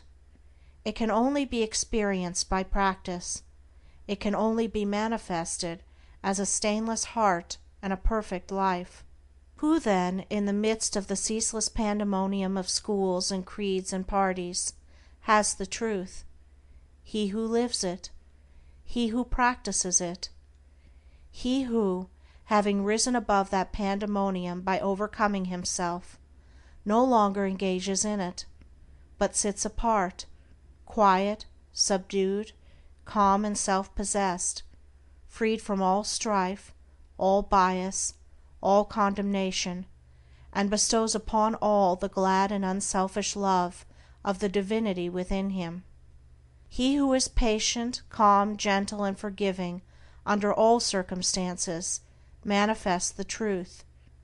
Truth will never be proved by wordy arguments and learned treatises, for if men do not perceive the truth in infinite patience, undying forgiveness, and all-embracing compassion, no words can ever prove it to them.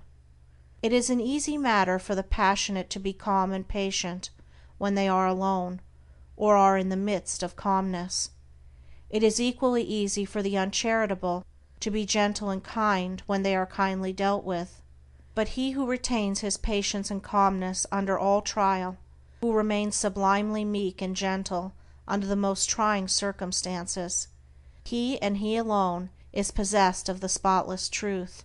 And this is so because such lofty virtues belong to the divine, and can only be manifested by one who has attained to the highest wisdom, who has relinquished his passionate and self-seeking nature, who has realized the supreme and unchangeable law, and has brought himself into harmony with it. Let men, therefore, cease from vain and passionate arguments about truth, and let them think and say and do those things which make for harmony, peace, love, and goodwill. Let them practice heart virtue, and search humbly and diligently for the truth which frees the soul from all error and sin, and from all that blights the human heart, and that darkens, as with unending night, the pathway of the wandering souls of earth. There is one great all-embracing law which is the foundation and cause of the universe, the law of love. It has been called by many names in various countries and at various times, but behind all its names the same unalterable law may be discovered by the eye of truth. Names, religions, personalities pass away, but the law of love remains. To become possessed of a knowledge of this law, to enter into conscious harmony with it, is to become immortal, invincible, indestructible.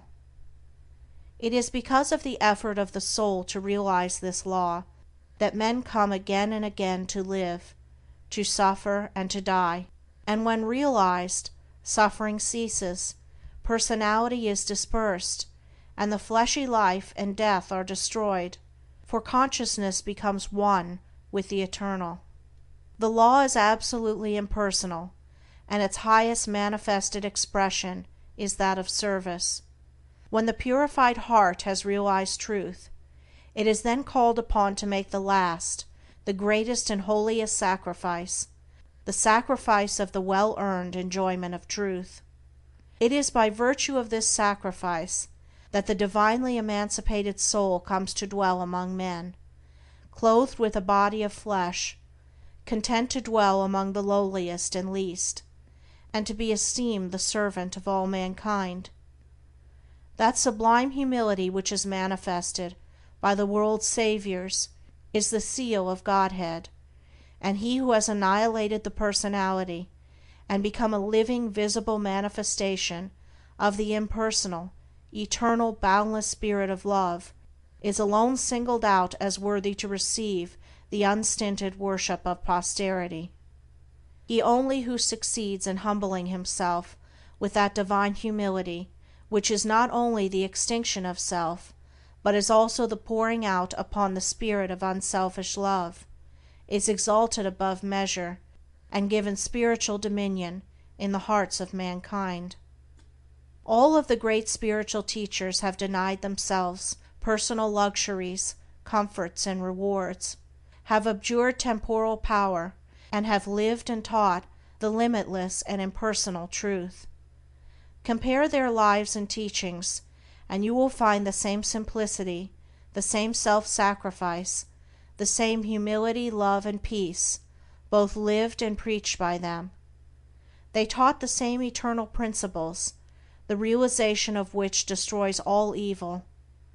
Those who have been hailed and worshipped as the saviors of mankind are manifestations of the great impersonal law, and being such, were free from passion and prejudice, and having no opinions, and no special letter of doctrine to preach and defend, they never sought to convert and to proselytize. Living in the highest goodness, the supreme perfection, their sole object was to uplift mankind by manifesting that goodness in thought, word, and deed. They stand between man the personal and God the impersonal, and serve as exemplary types for the salvation of self-enslaved mankind. Men who are immersed in self, and who cannot comprehend the goodness that is absolutely impersonal, deny divinity to all saviors except their own, and thus introduce personal hatred and doctrinal controversy, and while defending their own particular views with passion, look upon each other as being heathens or infidels, and so render null and void, as far as their lives are concerned, the unselfish beauty and holy grandeur of the lives and teachings of their own masters. Truth cannot be limited, it can never be the special prerogative of any man, school, or nation, and when personality steps in, truth is lost. The glory alike of the saint, the sage, and the savior is this: that he has realized the most profound lowliness, the most sublime unselfishness, having given up all, even his own personality. All his works are holy and enduring, for they are freed from every taint of self.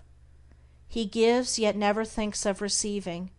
He works without regretting the past or anticipating the future, and never looks for reward.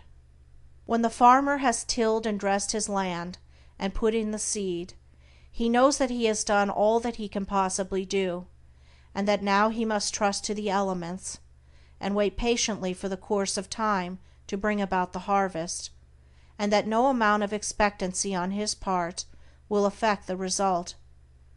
Even so, he who has realized truth goes forth as a sower of the seeds of goodness, purity, love, and peace, without expectancy, and never looking for results, knowing that there is the great overruling law which brings about its own harvest in due time, and which is alike the source of preservation and destruction.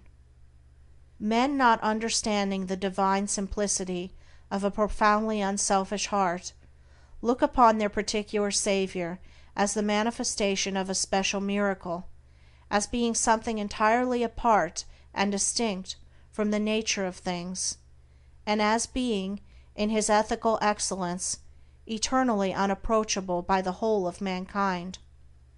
This attitude of unbelief, for such it is, in the divine perfectibility of man, paralyzes effort and binds the souls of men as with strong ropes to sin and suffering. Jesus grew in wisdom and was perfected by suffering. What Jesus was, he became such. What Buddha was, he became such. And every holy man became such by unremitting perseverance in self-sacrifice.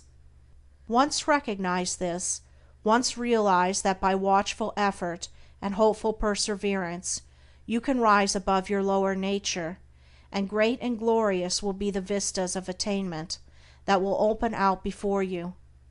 Buddha vowed that he would not relax his efforts until he arrived at the state of perfection, and he accomplished his purpose. What the saints, sages, and saviors have accomplished, you likewise may accomplish, if you will only tread the way which they trod and pointed out, the way of self-sacrifice, of self-denying service. Truth is very simple. It says, "Give up self, come unto me, away from all that defiles, and I will give you rest." All the mountains of commentary that have been piled upon it cannot hide it from the heart that is earnestly seeking for righteousness. It does not require learning, it can be known in spite of learning. Disguised under many forms by erring self-seeking men, the beautiful simplicity and clear transparency of truth remains unaltered and undimmed, and the unselfish heart enters into it and partakes of its shining radiance. Not by weaving complex theories, not by building up speculative philosophies is truth realized, but by weaving the web of inward purity, by building up the temple of a stainless life, is truth realized. He who enters upon this holy way begins by restraining his passions. This is virtue, and is the beginning of saintship, and saintship is the beginning of holiness. The entirely worldly man gratifies all his desires, and practices no more restraint than the law of the land in which he lives demands. The virtuous man restrains his passions. The saint attacks the enemy of truth in its stronghold within his own heart, and restrains all selfish and impure thoughts, while the holy man is he who is free from passion and all impure thought, and to whom goodness and purity have become as natural as scent and color are to the flower. The holy man is divinely wise. He alone knows truth in its fullness, and has entered into abiding rest and peace. For him evil has ceased, it has disappeared in the universal light of the All-Good. Holiness is the badge of wisdom. Said Krishna to Prince Arjuna, "Humbleness, truthfulness, and harmlessness, patience and honor, reverence for the wise, purity, constancy, control of self, contempt of self-delights, self-sacrifice, perception of the certitude of ill in birth, death, age, disease, suffering, and sin, an ever tranquil heart in fortune's good and fortune's evil, endeavors resolute to reach perception of the utmost soul, and grace to understand what gain it were, so to attain. This is true wisdom, Prince, and what is otherwise is ignorance." Whoever fights ceaselessly against his own selfishness, and strives to supplant it with all-embracing love, is a saint, whether he live in a cottage or in the midst of riches and influence, or whether he preaches or remains obscure. To the worldling, who is beginning to aspire towards higher things, the saint, such as sweet Saint Francis of Assisi or a conquering Saint Anthony, is a glorious and inspiring spectacle.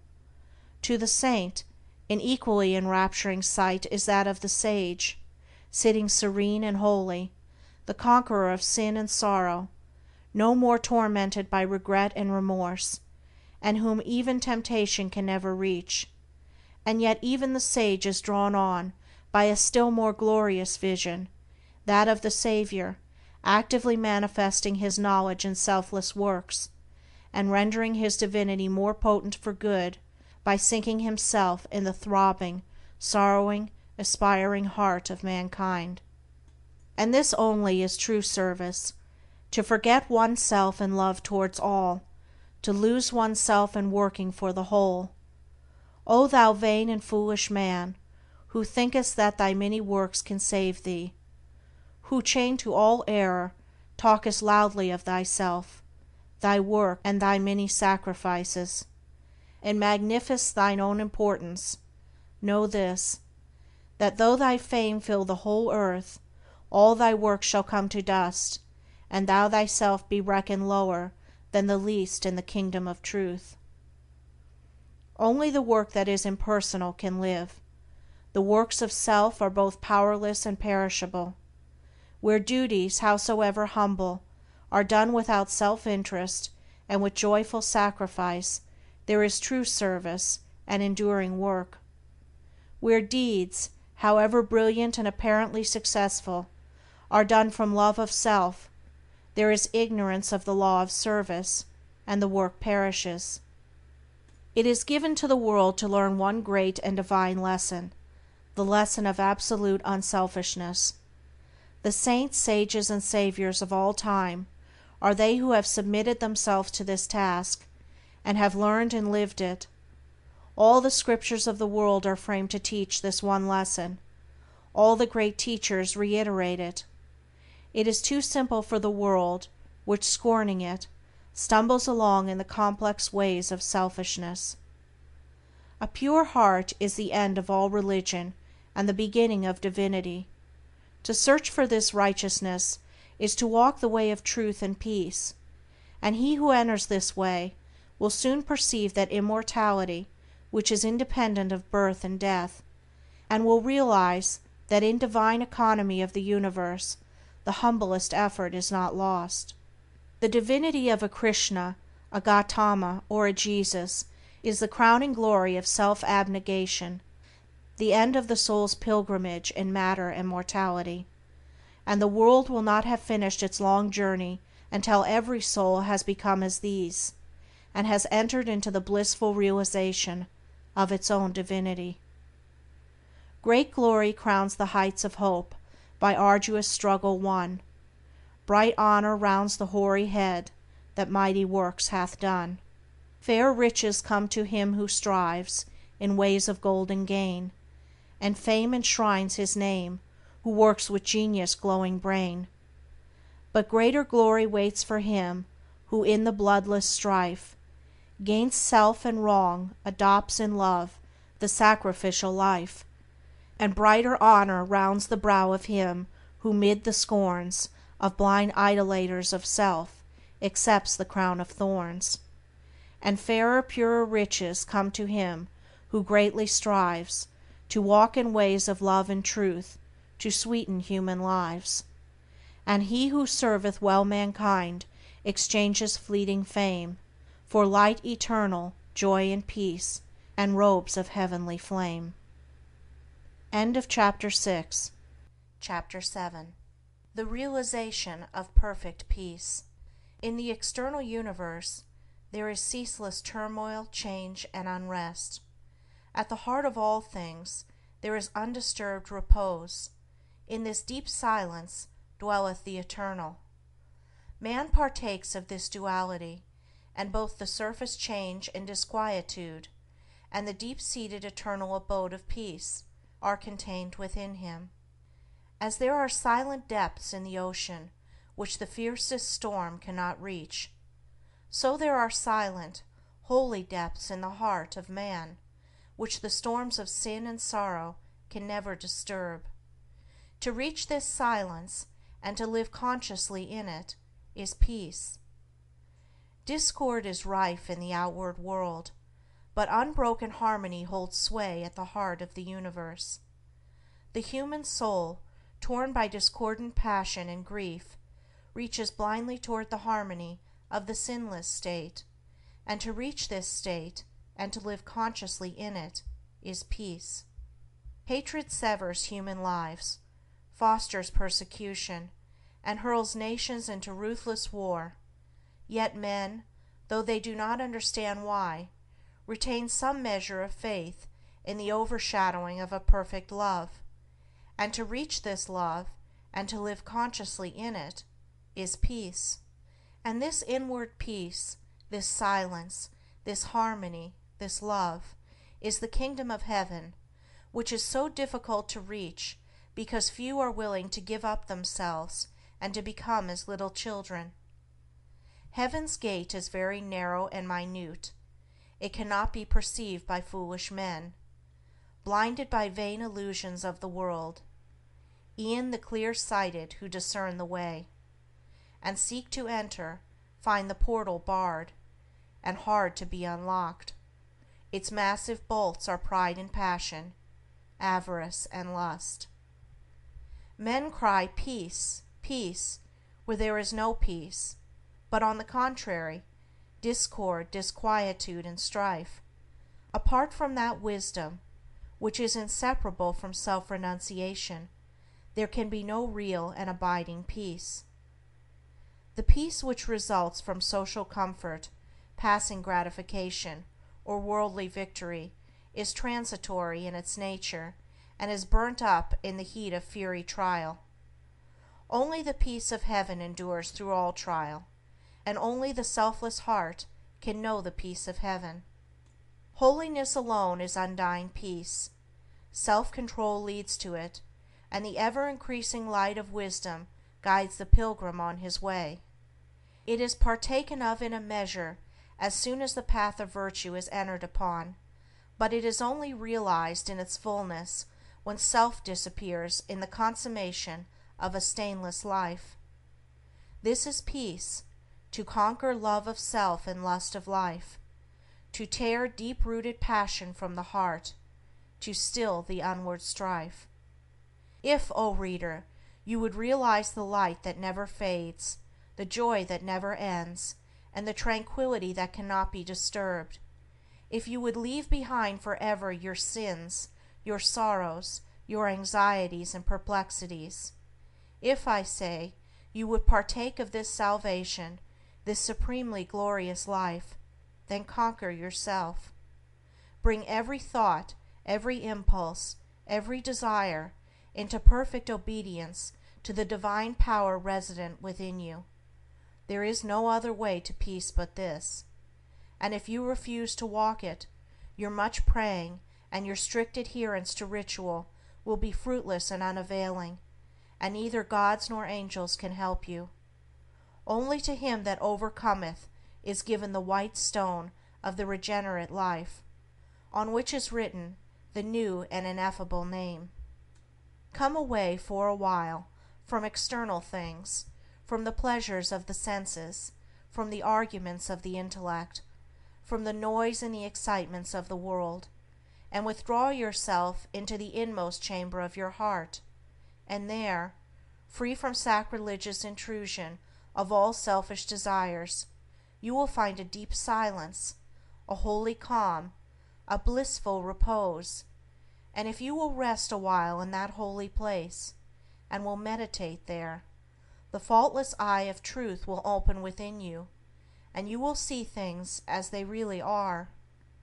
This holy place within you is your real and eternal self. It is the divine within you, and only when you identify yourself with it can it be said to be clothed and in your right mind. It is the abode of peace, the temple of wisdom, the dwelling place of immortality. Apart from this inward resting place, this mount of vision, there can be no true peace, no knowledge of the divine, and if you can remain there for 1 minute, 1 hour, or 1 day, it is possible for you to remain there always. All your sins and sorrows, your fears and anxieties are your own, and you can cling to them or you can give them up. Of your own accord you cling to your unrest. Of your own accord you can come to abiding peace. No one else can give up sin for you. You must give it up yourself. The greatest teacher can do no more than walk the way of truth for himself, and point it out to you. You yourself must walk it for yourself. You can obtain freedom and peace alone by your own efforts, by yielding up that which binds the soul, and which is destructive of peace. The angels of divine peace and joy are always at hand, and if you do not see them, and hear them, and dwell with them, it is because you shut yourself out from them and prefer the company of the spirits of evil within you. You are what you will be, what you wish to be, what you prefer to be. You can commence to purify yourself, and by so doing can arrive at peace, or you can refuse to purify yourself, and so remain with suffering. Step aside then, come out of the fret and the fever of life, away from the scorching heat of self, and enter the inward resting place, where the cooling airs of peace will calm, renew, and restore you. Come out of the storms of sin and anguish. Why be troubled and tempest-tossed when the heaven of peace of God is yours?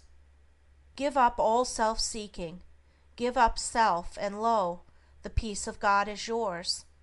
Subdue the animal within you, conquer every selfish uprising, every discordant voice, transmute the base metals of your selfish nature into the unalloyed gold of love, and you shall realize the life of perfect peace. Thus subduing, thus conquering, thus transmuting, you will, O reader, while living in the flesh, cross the dark waters of mortality, and will reach that shore upon which the storms of sorrow never beat, and where sin and suffering and dark uncertainty cannot come. Standing upon that shore, holy, compassionate, awakened, and self-possessed and glad with unending gladness, you will realize that never the Spirit was born, the Spirit will cease to be never. Never was a time it was not. End and beginning are dreams. Birthless and deathless and changeless remaineth the Spirit forever. Death hath not touched it at all, dead though the house of it seems. You will then know the meaning of sin, of sorrow, of suffering, and that the end thereof is wisdom, will know the cause and the issue of existence.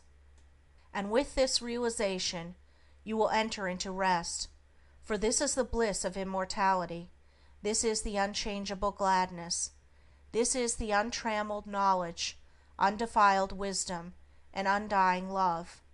This and this only is the realization of perfect peace. O thou who wouldest teach men of truth, hast thou passed through the desert of doubt? Art thou purged by the fires of sorrow? Hath Ruth the fields of opinion cast out? Of thy human heart, is thy soul so fair that no false thought can ever harbor there? O thou who wouldest teach men of love, hast thou passed through the place of despair? Hast thou wept through the dark night of grief? Does it move, now freed from its sorrow and care, thy human heart to pitying gentleness, looking on wrong and hate and ceaseless stress? O thou who wouldest teach men of peace, hast thou crossed the wide ocean of strife? Hast thou found on the shores of the silence release from all the wild unrest of life? From thy human heart hath all striving gone, leaving but truth and love and peace alone. End of chapter 7.